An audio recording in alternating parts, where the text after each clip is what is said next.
ये है सिंधु नदी है। यानी सिंधु नदी तंत्र की महत्वपूर्ण नदी कौन सी है? सिंधु नदी है। सिंधु नदी है। और सिंधु नदी की जो सहायक नदी है वह कौन सी नदी है? चिनाब नदी है। कौन सी नदी है? चिनाब नदी है। और जो चिनाब नदी की जो महत्वपूर्ण जो सहायक नदियां हैं मित्रों, वह कौन कौन सी नदियां हैं? सतलज,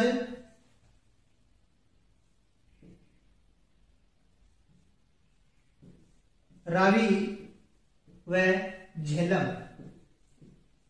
ये किसकी सहायक नदियां हैं? चिनाब नदी की सहायक नदियां हैं सतलज, रावी, झेलम। और सतलज नदी की जो सहायक नदी है मित्रों, वह कौन सी नदी है? व्यास नदी। कौन सी नदी है? व्यास नदी। और झेलम नदी की जो सहायक नदी है वह है किशनगंज नदी। किशनगंज नदी। तो हम लोगों ने क्या पढ़ा कि सिंधु नदी तंत्र के अंतर्गत सिंधु नदी महत्वपूर्ण नदी है। और सिंधु नदी की जो सहायक नदी है भारत की ओर से वो है चिनाब नदी। और चिनाब नदी की सहायक नदी है सतलज नदी।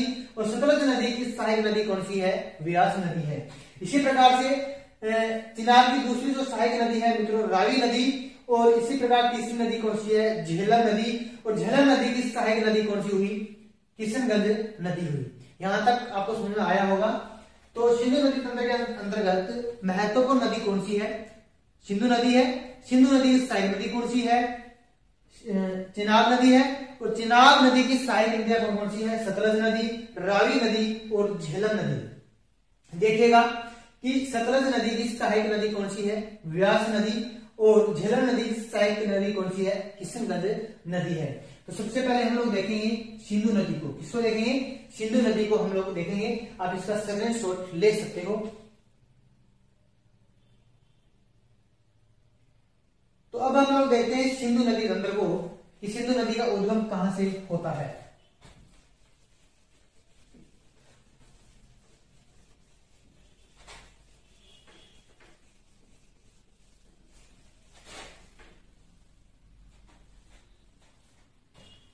सिंधु नदी तंत्र। देखिए सिंधु नदी का जो उद्गम होता है मित्रों, हम लोग पहले थोड़ा मैप बना लेते हैं।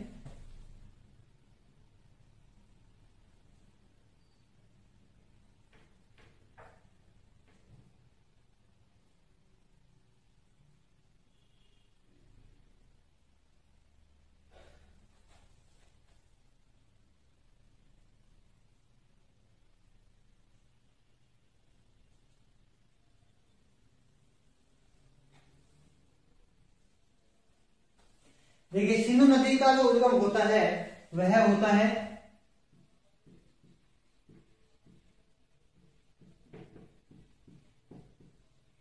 चेम्यूडूंग या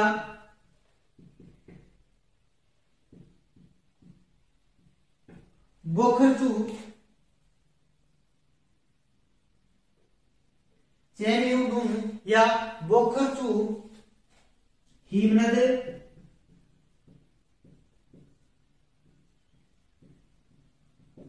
तिब्बत मानसरोवर से होता है। यानी सिंधु नदी का उद्गम होता है चेम्यूडूंग या बोखरचू हिमनद तिब्बत मानसरोवर से इस नदी का उद्गम होता है। किस नदी का उद्गम होता है? सिंधु नदी का उद्गम होता है। अब देखिएगा यहां से निकलने के बाद यह नदी भारत में प्रवेश करती है। कहां पर? यह नदी चेम्यूडूंग बोखरचू से निकलकर यानी हिमनद तिब्बत मानसरोवर से निकलकर यह नदी कहां से प्रवेश करती है? ये नदी भारत में प्रवेश करती है डमचौक स्थान से। डमचौक लद्दाख से ये प्रवेश करती है। यानी चेम्यूडूंग बोखरचू हिमनद से यह नदी निकलकर भारत में प्रवेश करती है। डमचौक लद्दाख में ये प्रवेश करती है। इसी तरह ये नदी थोड़ी सी आगे चलती है और इसी नदी के किनारे यहां पर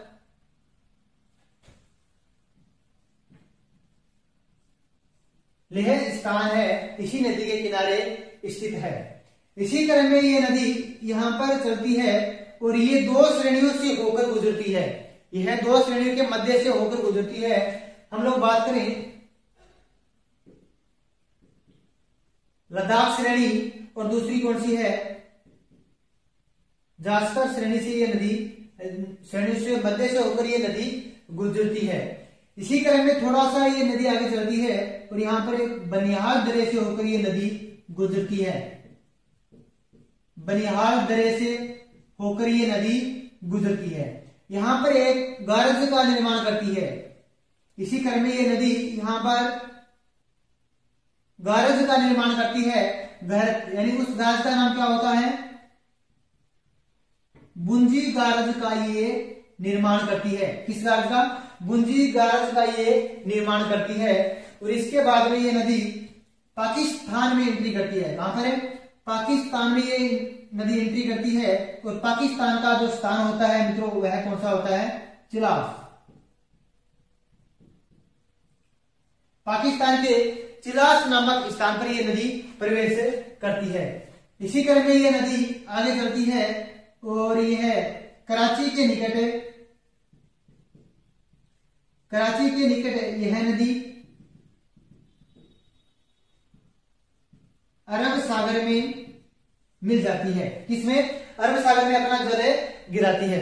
तो एक बात पुनः कि सिंधु नदी है मित्रों, यह चेम्यूडुंग बोकोचू हिमनद तिब्बत मानसरोवर से ये नदी निकलती है। और यह नदी भारत के दमचौक लद्दाख से ये भारत में प्रवेश करती है। कहां पर प्रवेश करती है, दमचौक लद्दाख से ये भारत में प्रवेश करती है। इसी नदी के किनारे लेह स्थित है। और यह नदी जब गुजरती है दो श्रेणियों के मध्य से होकर गुजरती है, लद्दाख और जास्कर श्रेणियों के मध्य से होकर ये नदी गुजरती है।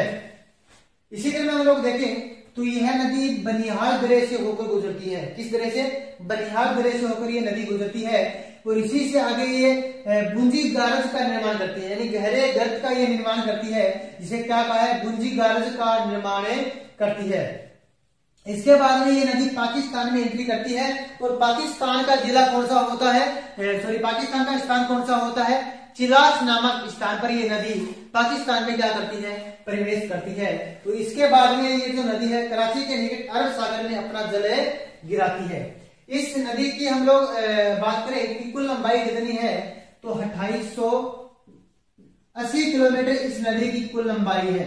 2880 किलोमीटर इस नदी की लंबाई है, जो बर्फपुत्र नदी के विपरीत ये नदी बहती है। तो इस नदी की कुल लंबाई कितनी हुई, 2880 किलोमीटर। लेकिन आपको भारत में पूछा जाए इस नदी की कुल लंबाई कितनी है, तो कितनी है, 1114 किलोमीटर यह नदी भारत के अंदर बहती है। तो हम लोग बात करें कि सिंधु नदी घाटी पर सिंधु नदी है, इस सिंधु नदी पर कोई भी परियोजनाएं संचालित नहीं की गई है।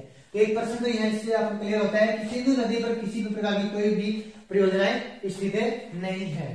तो एक बात बोले कि चेम्यूडुंग से बोकोचू, आपसे कोई भी नाम ये पूछ सकता है कि चेम्यूडुंग या बोकोचू हिमनद तिब्बत से नदी का उद्गम होता है, उस नदी का नाम क्या होता है, सिंधु नदी होता है। इसके बाद में ये नदी दमचौक लद्दाख से ये भारत में एंट्री करती है। दमचौक लद्दाख से ये नदी भारत में एंट्री करती है और इसी क्रम में ये चलती है। और इसी के किनारे क्या है, लेह स्थित है। लेह स्थान है वो किस नदी के किनारे स्थित है, आपसे पूछा जा सकता है, कि एग्जामिनर स्वतंत्र होता है इस मामले में। इसी के साथ आपसे ये भी पूछा जाता है कि कराची शहर है किस नदी के किनारे स्थित है।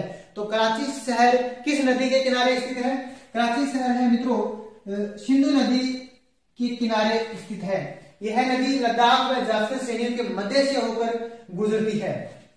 कौन सी नदी बनिहाल दरे से होकर गुजरती है, तो सिंधु नदी बनिहाल दरे से होकर गुजरती है।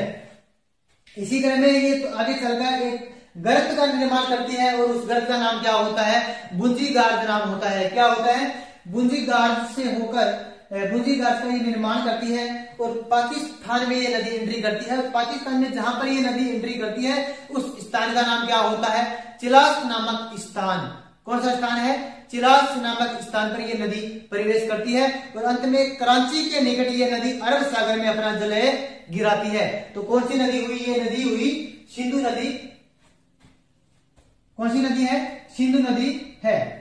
अब हम लोग बात करेंगे कि सिंधु नदी पर किसी भी प्रकार की कोई परियोजना नहीं बनाई गई है। तो ये तो हमें यहां से ये पता चल गया कि सिंधु नदी पर किसी भी प्रकार की कोई परियोजनाएं स्थित नहीं है। क्योंकि तो सिंधु नदी पर ये कोई परियोजना स्थित नहीं है, तो इसकी जो सहायक नदियां हैं उन पर भी इनकी जो परियोजना है वो स्थापित की गई होंगी। तो हम लोग पढ़ते हैं कि सिंधु नदी की सहायक नदियां कौन कौन सी है। तो सिंधु नदी की सहायक नदियां जो महत्वपूर्ण नदी है मित्रों, वह कौन सी नदी है? चिनाब नदी है। आप इसका स्क्रीनशॉट ले सकते हो। देखिएगा, हम लोग पढ़ेंगे कि सिंधु नदी की सहायक नदी कौन सी